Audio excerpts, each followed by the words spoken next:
There's nothing really special or unique about the article I'm going to be looking at today. You've likely seen thousands of social justice listicles just like it, because I certainly have. But it struck me today, as I was scrolling around and came across it, that I will never find the language they use not to be weird. 5 Ways Men Can Be Allies to Women at Work, published by Mashable UK. Allies. I suppose if you do not follow these instructions, you are not your female co-worker's ally. So what does that make you? Something about this terminology, the way it's kind of manipulative, makes me imagine just this faceless army of men, a swarm of drones fixated on being recognized as an ally. I'd describe the image it conjures in greater detail, but I would be wasting my time. It's already been drawn, and it was featured in this article. So what does this article mandate as the first steps to becoming a workplace ally? Pay attention to gender. But I already do, of course. How else would I know who to discriminate against? The writer of this article talked to 2 people. Here's a snippet from one of them explaining this point. Ignoring gender is often done with good intentions because the fear is,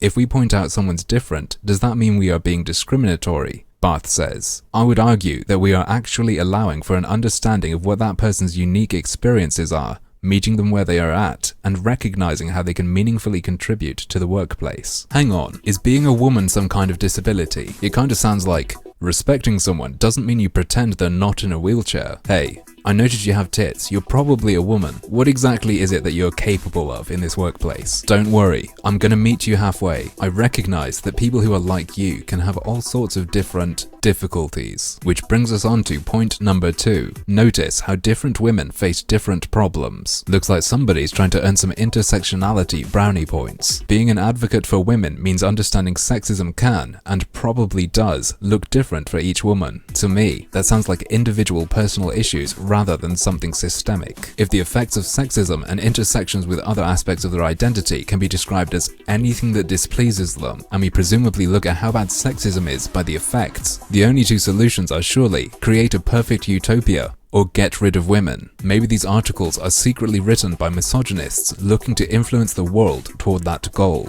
Not this article though, as point 3 actually offers a practical solution to an issue. Learn the power of calling out injustices that don't necessarily impact you. I think that should be the tagline for the next Batman game. The reality of this instruction, however, is far less glamorous. Wagner says men can own their observations of sexism by addressing why particular instances are problematic from their perspective. If co-worker makes a sexist joke, a male advocate can say something like, that comment stereotypes women and I don't think it's okay, to claim their position as an ally. The power of male privilege is to, when people tell a joke that utilizes stereotypes, tell them that it's not okay.